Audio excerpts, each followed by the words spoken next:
Olá, pessoal. Estamos aqui para refletir, discutir um pouco sobre o projeto terapêutico singular, né? Que é tão importante na atenção ao usuário.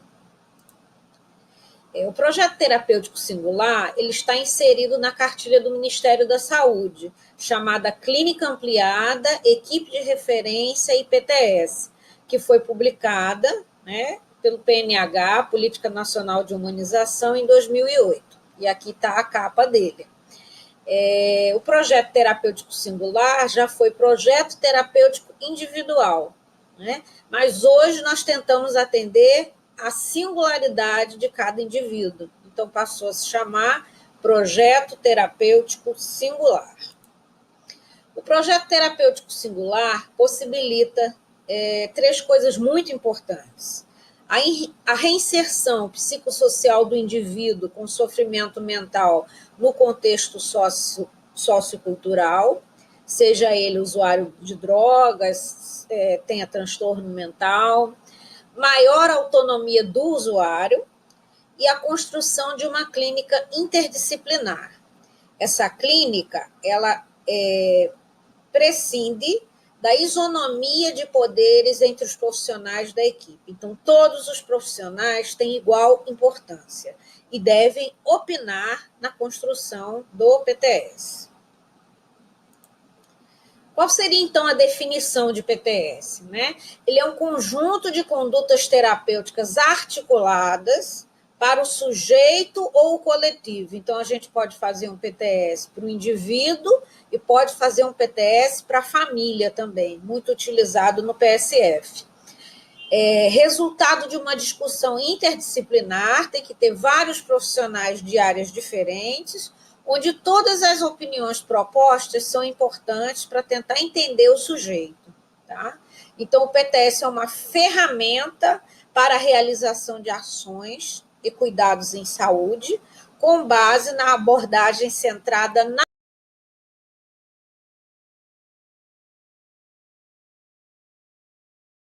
resgata dois importantes princípios do SUS: a integralidade, né, o cuidado integral, e a equidade, que é dar a cada um aquilo que ele necessita. Né?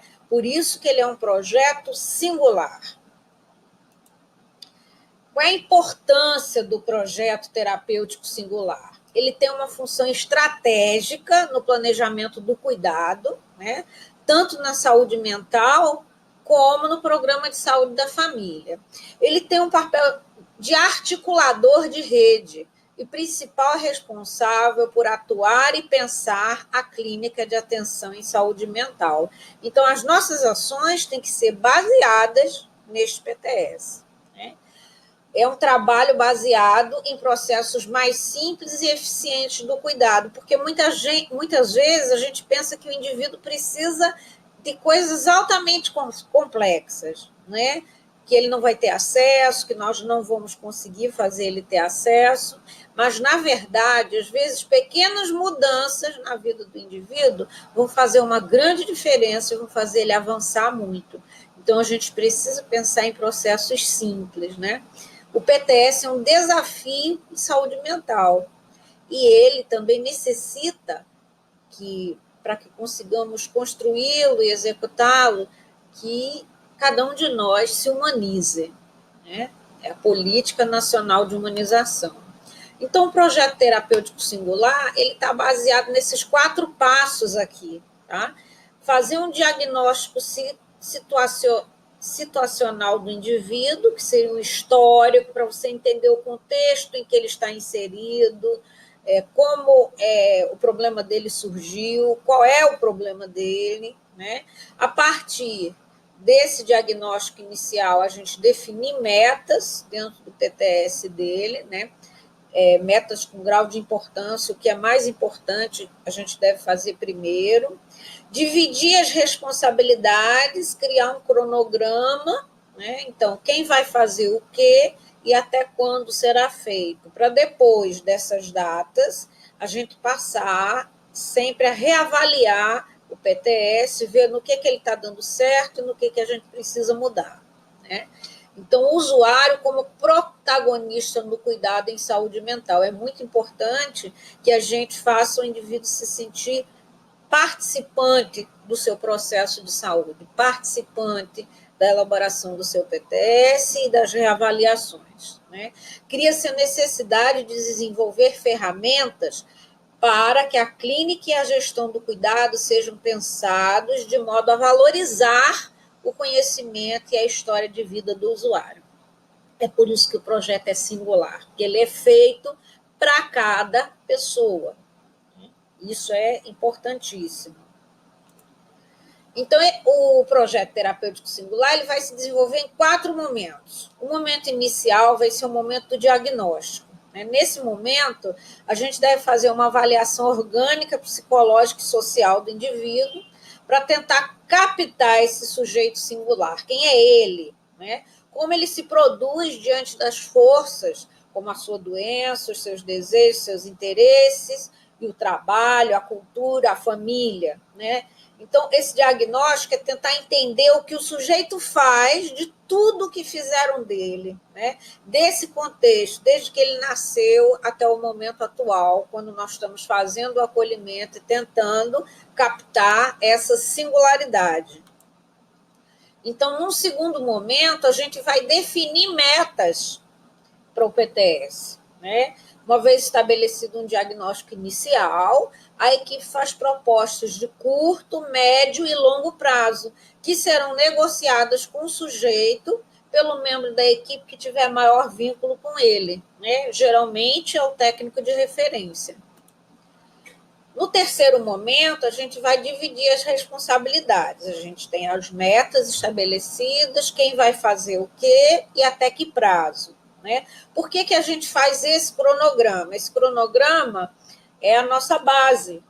Depois das datas atingidas, a gente precisa reavaliar o que nós conseguimos fazer e o que nós não conseguimos, o que o usuário não conseguiu atingir, e nessa reavaliação a gente vai mudar o rumo do projeto, se for necessário. Então, num passo a passo, a gente diria que primeiro a gente faz um resumo de identificação do usuário, tá? Depois a gente tenta construir um genograma simples da família, onde a gente vai botar o pai e a mãe, quais eram os problemas que cada um tinha, os filhos e como eles são, como é que eles vivem atualmente, e aqui já é uma família de um filho, que já tem um filho também. Esse genograma ele é interessante porque ele nos permite ver para trás e para frente. Então, o que o avô tinha, o que o pai tinha, o que a mãe tinha, isso vai influenciar muito também na vida do sujeito. Descreva as possibilidades de atuação da equipe diante das possibilidades e vulnerabilidades do sujeito. Então, aqui a gente já está começando a pensar nas metas. Depois a gente vai descrever em detalhes a situação, o problema do indivíduo. Então, por que esse indivíduo está procurando o nosso serviço, qual é a situação, o problema dele. Descreva as ações já realizadas em relação àquele sujeito, quando ele já tiver sido atendido anteriormente, quando não for o primeiro atendimento. Descreva os objetivos da equipe em propor o PTS do usuário. Então, a gente vai tentar estabelecer objetivos, discutir isso com o usuário. Proponha um plano de intervenção com cronograma de ação, que é aquilo que a gente já viu, as metas, quem vai ser responsável pelo quê e quais as datas limites para a gente tentar implementar isso.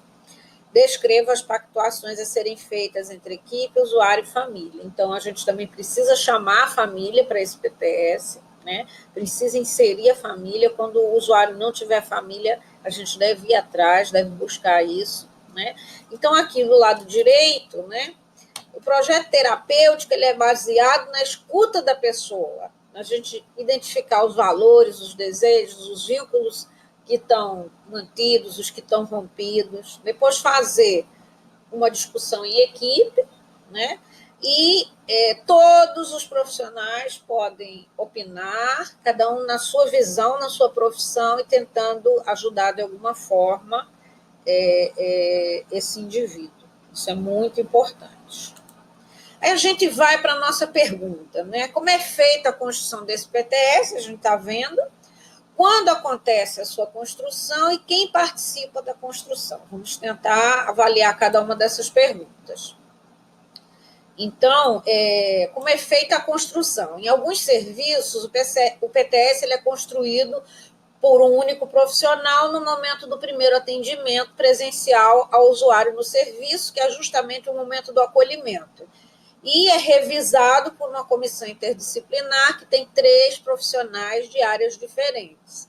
Em outros serviços, se prefere ter 2 ou 3 escutas para depois o técnico de referência construir o PTS e depois ser avaliado pela comissão interdisciplinar de 3 profissionais. Então, a gente precisa, no nosso serviço, definir como a gente vai fazer. Como nós temos muitos usuários, a gente precisa pensar num sistema operacional que nos ajude a fazer isso, né?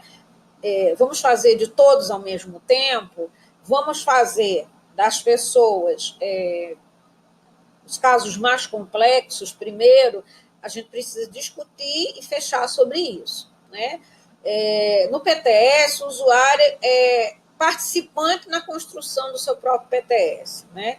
A discussão do PTS com o usuário ela é feita pelo profissional com mais vínculo, que é o técnico de referência, mas também pode, em casos mais complexos, a gente chegar a fazer essa abordagem, essa discussão, essa reavaliação com uma equipe de, no mínimo, 3 profissionais de áreas diferentes.